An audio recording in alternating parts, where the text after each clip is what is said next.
to steal from us. No, so nakakahiya itong president na ito. He has to step down. That is the moral obligation of our generation, not to allow any Marcos ever again. That's it. Thank you. Thank you, Dr. Lorraine, for that. May question po na pumasok dito ngayon from Dare to Us. Sa mga hindi pa po nagpa-follow ka Dare to Us, siya yung pina-follow ko if I want to understand about the budget. Yeah. Kasi yun yung parang focus niya. So may question siya rito. I don't know if anyone from our panel can answer this. This is about the budget, mismong budget ng House of Representatives. Sabi rito, we would like to ask po bakit ang budget ng House of Representatives ay walang public deliberations. No presentation of budget, no scrutinization like other government agencies.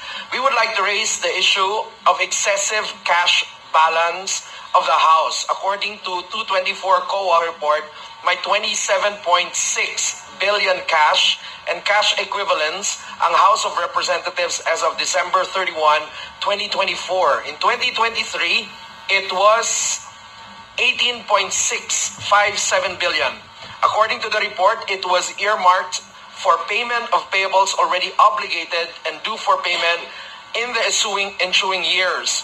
Pero po, ang total liabilities of the same COA report in 2024 is 481 million pesos only. Bakit po ang daming cash ng House? For what purpose? Yearly, there is also a realignment of funds from personal services and capital outlay to MOOEs. And on top of that, 17.324 billion pa silang net to GAA increase in 2025 and 10.5 billion increase in FY 2026 budget. Bakit ang dami nilang cash at bakit patuloy ang increase ng kanilang budget na walang public budget deliberations, no scrutinization, no questions? I consider this a hypocrisy on the part of the House scrutinizing other agencies pero ang budget nila hindi nangyayari sa budget nila. Anyone can answer. Actually, ganito yan, ano? The fundamental question there is, bakit walang deliberation? Simple. Ayaw nilang ipaalam sa atin.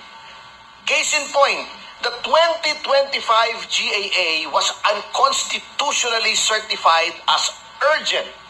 Can you imagine? Budget urgent.